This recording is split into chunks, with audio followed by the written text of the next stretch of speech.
Hello, I'm Neil Saravanamuthu. Welcome to the Better Ottawa podcast. We will be launching in March, and as I've previously explained, there'll be two elements to the podcast. The first will be long-form interviews with different experts around the city who can help us delve into some issues in more detail.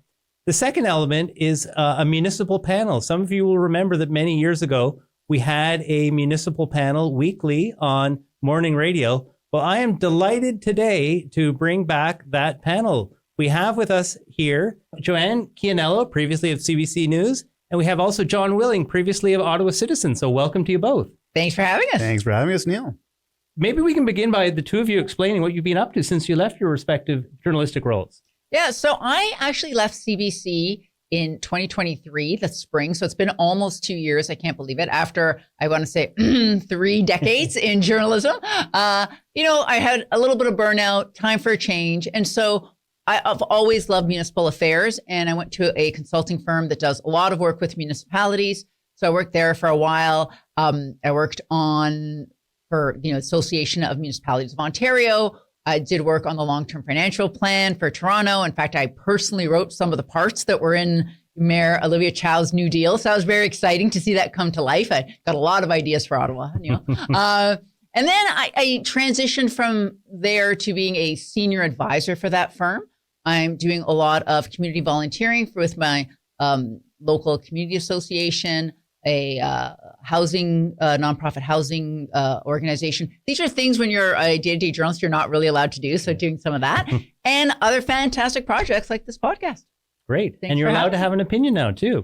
So many opinions. So many. Ottawa. Oh, man. John. So I left the Ottawa Citizen and Ottawa Sun in August 2022, and I started full-time teaching at Algonquin College in the journalism program, and it's been amazing. At the time, I remember a new council. It was an election year. A new council was about to come in. Mayor Sutcliffe was to be elected. He was going to be elected in a couple months, I guess. Yeah, and I just felt like with covering a few councils up to that point, been at City Hall covering that beat for quite a while. I was ready for a change, and this was the perfect opportunity to switch gears. I've been teaching one course, local government, at Algonquin College for multiple years, and an opportunity came to join the faculty and teach in the journalism program, and it's been great ever since, teaching young journalists, bringing in that local government knowledge, and seeing our student reporters use some of that knowledge to cover some City Hall issues too. So it's great to see. Okay, so the municipal panel that you were on previously, that was live, that was on air, that was probably about 10 minutes in length? About that, yeah. What's different today, doing this in a podcast format? Well, I would say one thing is, that was about 9 minutes. 10 minutes would be super long for us, really. And, those issues, we sort of just start to delve into them. And then there's a lot of meaty stuff left over that gets, left on the cutting room floor. It wasn't really even the cutting room floor because we never even recorded it. But we would actually go to the local diner. It was actually Nate's Diner down on Spark Street, and then have what we used to call the real podcast, or the real municipal panel, because we would then get to really dish all the dirt on what we've been seeing at council, on the issues coming, upcoming meetings. What do you think of this? What do you think of that? What do you think of this councillor, that councillor? So a lot of juicy stuff you can't really put on the air because of CRTC rules. And, I think that kind of context, those kind of like little threads that don't really fit in real news, I think that's really interesting to people who actually follow City Hall. And I think that is the kinds of things you can talk about in podcasts. Plus, we're really old, John and I, so we have a lot of institutional knowledge. So old. Well, I was thinking, Joanne, sometimes we couldn't even leave CBC without continuing the panel outside of the studio proper. And people would come and ask us questions. And God forbid, there might be someone coming up to be interviewed next on the program, maybe someone from City Hall, maybe a counselor, maybe someone from the NCC. I don't know, but we would have them cornered out in the hallway, and then we had to talk their ear off. But yes, often we go over and have breakfast afterwards and talk about, we gripe about municipal politics. But the interesting thing, Neil, is that, speaking for myself, I was a reporter, right? I wasn't a columnist at the time.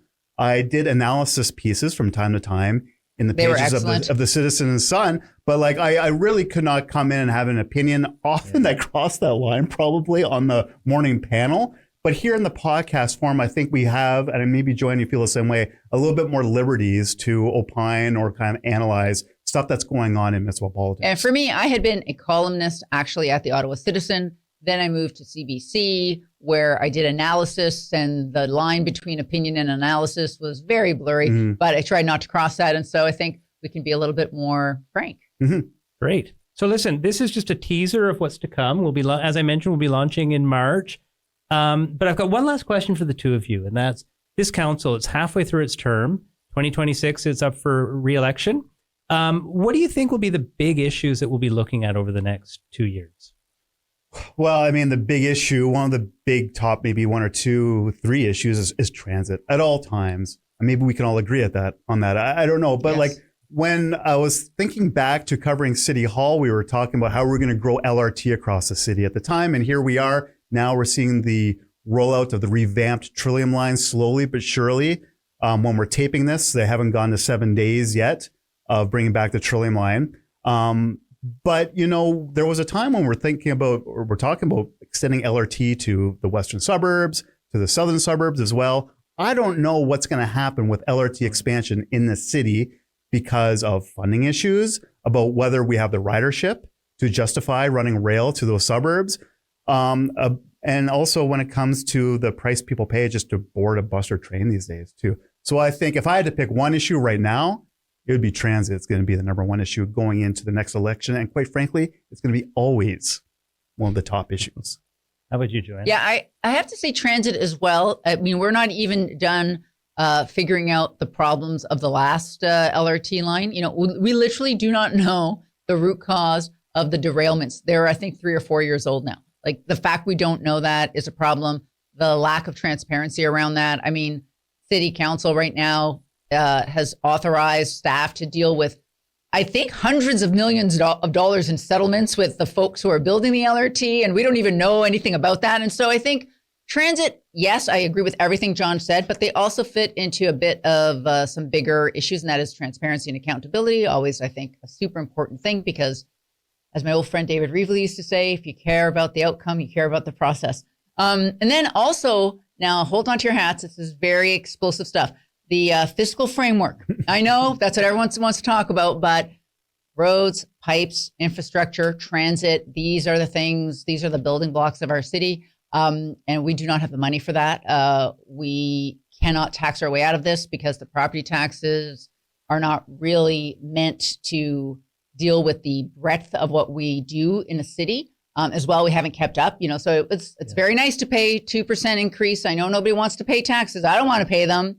But for many years, I wrote very unpopular columns saying, I don't think this is enough money. And turns out it's not enough money. And we are the only major city in this province that has not raised their taxes 8%, 9%, or 10%. Other cities have done it. We've refused to do that. So I think those fiscal issues are going to come home to roost in the next couple of years. They're going to be harder and harder to deal with. But I do think we also need a better deal with the federal and provincial governments, because we are literally have a tax system that was invented 200 years ago, and cities have changed a little bit since then. They certainly have. So transit and finances, you know, I think there might be a couple of sleeper issues that we should keep our eye on. I think sprung structures, we have not we have not heard the last of those. No, definitely. And the other wild card too is Trump. Trump seems to infiltrate everywhere, and so who knows how that will translate into city affairs. Yeah, absolutely. And I mean, and in a slightly more indirect way, the Trump factor is what is propelling these provincial elections that are happening right now as we tape this. I think it might be over by the time we start the podcast, so that'll be a good first issue. And what happens at the province is so important for cities because they control cities, right? And so absolutely, like with the province more and more focused on Trump, with Premier Ford getting a lot out of these tariff threats, then do city issues go by the wayside, right? So we'll see when we talk next time how much actually city issues even ended up on the campaign trail, and it's because of Trump. And just cities themselves are thinking about, they're putting their mind to what are they going to do in this, what looks to be a trade war right now with our southern neighbors. I saw at Ottawa City Hall, they're starting to think about what is Ottawa City Hall our municipal government going to do in this trade war? So they feel they have to take a stand. The mayor, some councillors who are on the finance committee, they're going to go into the budget and find out what supplies they're buying from the United States maybe, and maybe take some action. I bet they're just kind of like feel good motions, I'm going to guess, at city council. But we'll see. At this time, we don't know yet. But I think Trump does loom large over every single government, federal, provincial, and also municipal. It's understandable, but also a good excuse not to talk about Yes. actual real issues that we have to deal with. Yeah, that's absolutely true. So on that note, listen, this is a sneak peek of what we can expect in the future. Thanks to you two for coming out today. We'll look forward to continuing the discussion, and we're looking forward to all of you joining us on the Better Ottawa podcast. Thanks very much.